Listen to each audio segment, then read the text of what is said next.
இனியவர்களே, ஆனந்தமானவர்களே, அற்புதமானவர்களே. இந்த 12 ராசிகள்ல வந்து குரு பெயர்ச்சி பலன்களை பார்த்து கொண்டு வந்தோம். தனுசு ராசி நல்ல நல்ல அற்புதமான குரு பார்வையில இருந்த தனுசு ராசி 8ஆம் இடத்துக்கு போறாரு. 8ஆம் இடத்து குரு பெயர்ச்சி, அஷ்டமத்து குரு ஏதாச்சும் என்ன பாதிப்புமா அப்படின்னா, கொஞ்சம் லைட்டான பாதிப்புகள் இருக்க தான் செய்யும். உடம்ப பார்த்துங்க, மருத்துவ செலவுகள பார்த்துங்க.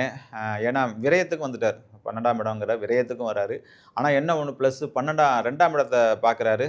4ஆம் இடத்த பார்க்குறாரு. வண்டி வாகன யோகங்கள், தொழில்கள் போன்ற விஷயங்கள்ல தப்பித்தாலும் பரிகாரங்கள் செய்து கொண்டு வாழக்கூடிய ஒரு ராசியில தனுசு ராசியை சொல்லலாம். என்ன சார் எல்லாத்துக்கும் நல்லா பெருமையா சொன்னீங்கன்னா, கொஞ்சம் கொஞ்சம் சுமாரான பலன்களை கொடுக்கக்கூடிய தனுசு ராசி ஏன்னா ராசியாதிபதி போய் 8ல வந்து உட்கார்ந்துருக்காருங்கிறது கொஞ்சம் 8ல் குரு அப்படிங்கிறது கொஞ்சம் கஷ்டத்த குடுத்தாலும், ஆ ஏன்னா நெறைய விஷயங்கள் அப்படி இப்படிங்கிற சுபகாரிய விரயங்கள் அப்படிங்கிறபோது விரயத்தையும் அவர் பார்க்கின்றார். சுப விரயங்கள் நெறையா இருக்கும். அதுக்கு நீங்க வந்து என்ன பண்ணணும்னா, புனித யாத்திரைகள் செய்து அந்த சுப விரயங்கள் செய்து கொள்ளலாம். குடும்ப ஸ்தானத்த குரு பார்க்கறதுனால நல்ல நிகழ்வுகள், நல்ல சுப விஷயங்கள் எல்லாம் வந்து சேரும்.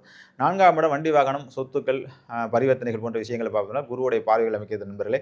எதை எப்படி போனாலும் நண்பர்களே, கண்டிப்பாக ஒரு தடவையானும் பட்டமங்கலம் குரு சிவகங்கை பக்கத்தில பட்டமங்கல குருவை வழிபட்டு வாருங்கள்.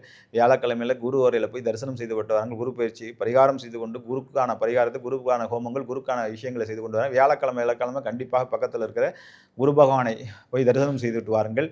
அதோடு மட்டும் இல்லாமல் உங்களுக்கான ஜோதிர்லிங்கம் மிகப்பெரிய புண்ணியத்தையும் மிகப்பெரிய ஐஸ்வர்யத்தையும் கொடுக்கக்கூடிய ஜோதிர்லிங்கம் என்று பார்த்தீங்கன்னா, த தனுசு ராசிக்கு காசி விஸ்வநாதர். காசி விஸ்வநாதரை கண்டிப்பாக காசி பயணம், காசி யாத்திரை ஜென்மத்தில் ஒரு வாட்டி வச்சுருந்தோம். அதை இப்போ போயிட்டு வாங்க.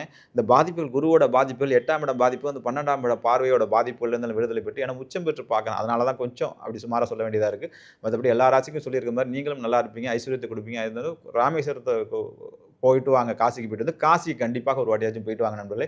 இந்த ஆண்டு வழக்கமான ஆண்டாக இல்லாமல் கொஞ்சம் சுமாரான முன்ன பின்ன பலன்கள் இருந்தாலும் தனுசு ராசி நண்பர்களும் தன்னம்பிக்கையாலும் உழைப்பாலும் செயலாலும் உயர்ந்து நிற்கக்கூடிய கன்னிராசி நண்பர்கள் 8ஆம் இடத்துக்கு தனுசு ராசி நண்பர்கள் 8ஆம் இடத்துல குரு வரதுனால கொஞ்சம் யோசிக்க உச்சம் பெற்றிருக்காரு, வேற ஒன்றும் கிடையாது. அவர் பார்வை விரயத்தை பார்க்குது. இதை மட்டும் சரி பண்ணுறதுக்கு காசிக்கு ஒரு வாட்டி போயிட்டு வாங்க, கண்டிப்பாக வெற்றி அடைவீர்கள்.